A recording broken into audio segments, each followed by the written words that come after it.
Chapter 24. A Familiar Face. They'll have a world all to themselves, one without the strife of our own, without the history and waste, and they can make it beautiful and better than our own. Circa 1 hour from the forging of the Remnant. As Karuxi went to help Uchantu, Estingai committed the names he'd given her to memory. She would ask for them later. Though she wanted to go back and talk with Karuxi and Uchantu, Estingai turned back toward the cavern mouth and headed off at a trot. Meeting with Pais and the others could wait, despite what she'd said. But Estingai needed to know if that was really Navisi she'd seen among the people milling about the hangar between the dais and the new ships. What in darkness is she doing here? Estingai realized she'd clenched her fists and jaw and had to forcibly loosen them. Don't get emotional. You need to think around her. That was much easier said than done. Estingai knew it must be Navisi, but why? Why now? Estingai pushed through the crowd, still melting back into the tunnels, ignoring the murmurs and a few glances that ranged from awestruck to bemused.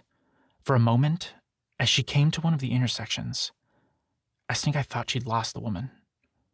Aurora's, she swore, slowing her pace as she walked a ways down one of the emptier tunnels. Something hooked around her waist. Estingai gasped only for something to cover her mouth, muffling the sound. She was yanked off her feet, but brightened her gray notes, allowing her a quick recovery when the dark light hook, that's what had grabbed her, released her within a shadowed alcove. Estingai struck with lightning speed at her captor, then grunted as an arm like a steel bar forced her back into the stone wall. Quiet, Navisi said, voice calm, expression unreadable. And don't try to hit me again. Estingai took a few deep breaths.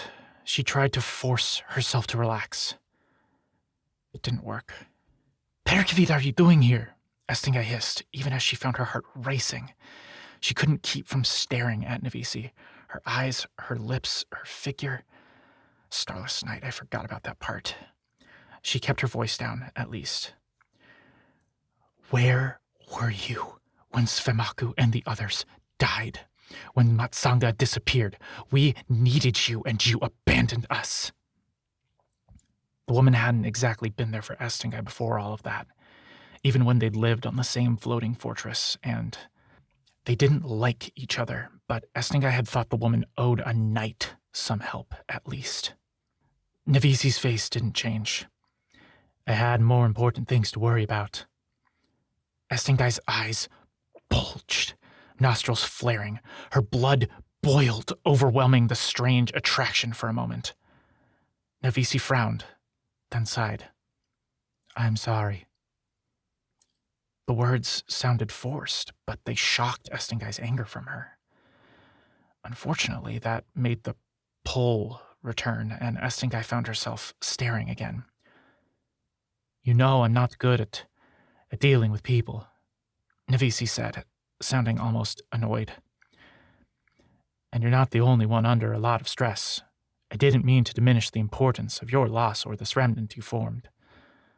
Svemaku was one of the few people I've known that I actually respected. That hit Estingai harder than she'd thought it would. Her heart suddenly felt made of lead, knees weak. I didn't get involved here for the same reason I usually keep out of things if I can, Navisi continued. Estingai resisted frowning at that. Once, Estingai had thought of Navisi's convergence theory as a bunch of perke to excuse her inaction.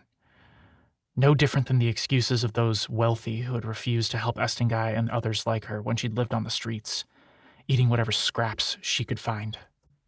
But then Matsanga had agreed with her, and considering the way things had escalated during the war, Estingai shook the thought from her head. Navisi must have interpreted that the wrong way, because she sighed and started to turn away. Forget it. Wait. Navisi turned around and eyed her. Estingai sighed. If you're apologizing, Something I'm pretty sure hasn't happened in the last 1,000 years. It must be bad. Navisi glared at her for a moment, then took a deep breath. She's weak. She's in danger, and she needs you.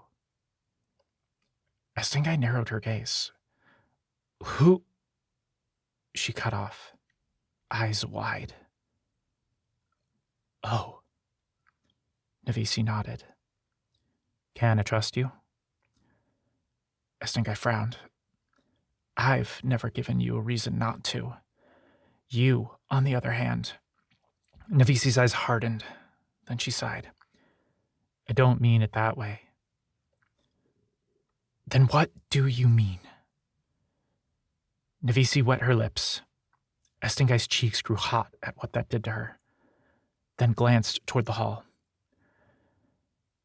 I need to know if I can trust you to get them out of here, to be the person Kojitere, Matsanga, and even Sula have tried to be, but couldn't. Estingai swallowed, her stomach a pit of swirling emotions. She'd promised to do exactly that minutes ago, but Navisi had just raised the stakes.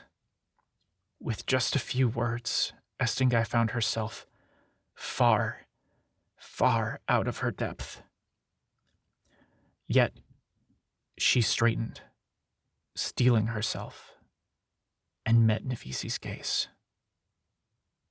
What exactly do you need me to do?